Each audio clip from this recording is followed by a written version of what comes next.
বিশ্বের শীর্ষ ধনী ইলন মাস্ক গত 5 জুলাই যুক্তরাষ্ট্রে নতুন রাজনৈতিক দল গঠনের ঘোষণা দিয়েছিলেন, নাম আমেরিকা পার্টি।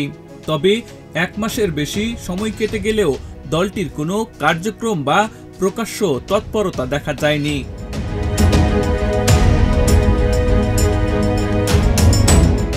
মার্কিন প্রেসিডেন্ট ডোনাল্ড ট্রাম্পের বিগ বিউটিফুল বিল পাশের পর ক্ষুব্ধ হয়ে মাস্ক অনলাইনে জরিপ চালান। ফলাফলের ভিত্তিতে তিনি রাজনৈতিক দল গঠনের উদ্যোগ নেন। মাস্ক বলেছিলেন দলটি হবে মধ্যমপন্থী মানুষের জন্য।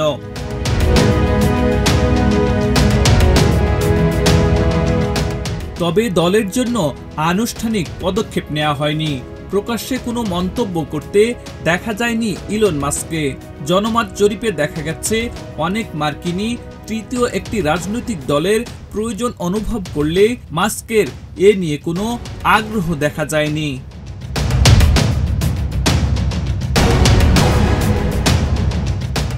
বর্তমানে আমেরিকা পার্টি একটি ধারণার পর্যায়ে রয়েছে।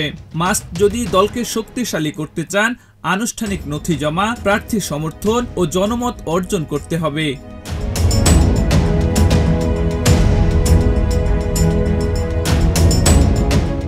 বিশ্লেষকরা বলছেন নতুন দল গঠন করা সহজ নয়। ফেডারেল নির্বাচন কমিশনের নথি, অঙ্গরাজ্যভিত্তিক স্বাক্ষর গ্রহণ, কংগ্রেস নির্বাচনে প্রতিদ্বন্দ্বিতার জন্য প্রস্তুতি, এসব কাজ সম্পন্ন ছাড়া দল কার্যকরভাবে প্রতিষ্ঠিত হতে পারে না।